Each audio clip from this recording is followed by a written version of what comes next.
For more on the Proud Boys organization, we are joined by David Goldenberg from the Anti-Defamation League. He is the Evelyn R. Green Regional Director of ADL Midwest. Thanks for joining us. We appreciate it today. Right-wing voices are dominating social media today following last night's debate and what the president said and what he said today. And he said he didn't know who Proud Boys were. He also said he didn't know who David Duke of the Ku Klux Klan was, too, before he ran. But tell us more about the Proud Boy group. They're a right-wing extremist group, right?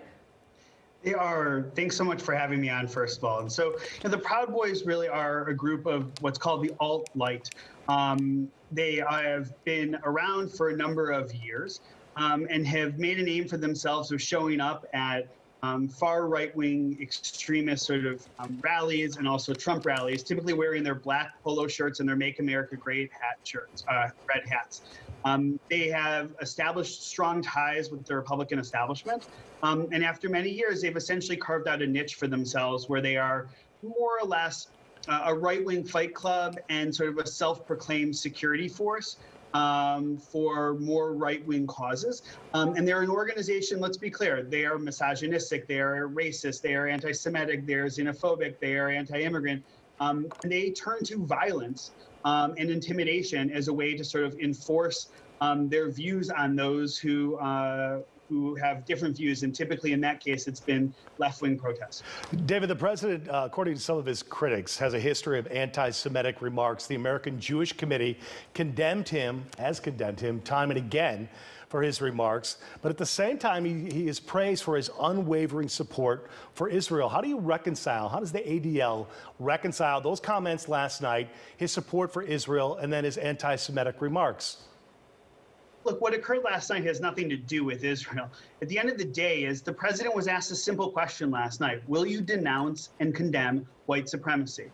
And rather than taking the opportunity to do it in unequivocal terms, instead he said to the Proud Boys to stand down and stand by.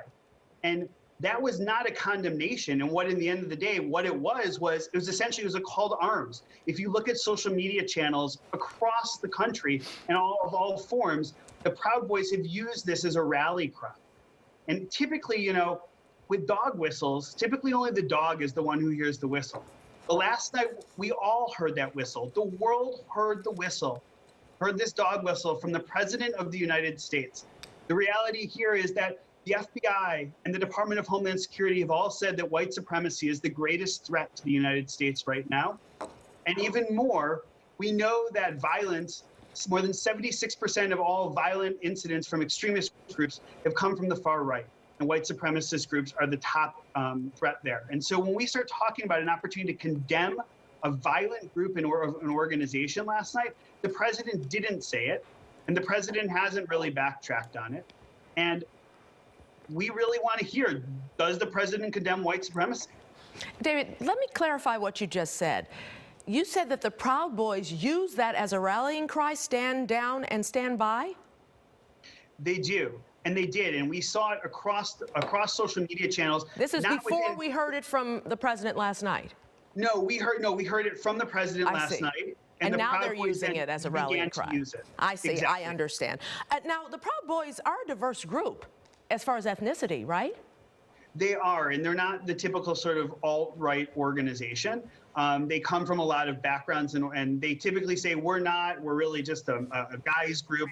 But the reality is that when we have looked at their associations with white supremacists and far-right extremists, and many of their members are those. They're attracted toward one another. They co-congregate.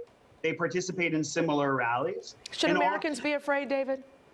We think they should. I mean, I think we need to be aware, law enforcement needs to be aware, and others need to be aware of what's going on. I mean, this is an organization that has turned to violence in the past, and as part of the work that they do, a number of them have been convicted and are in jail for acting essentially like a gang.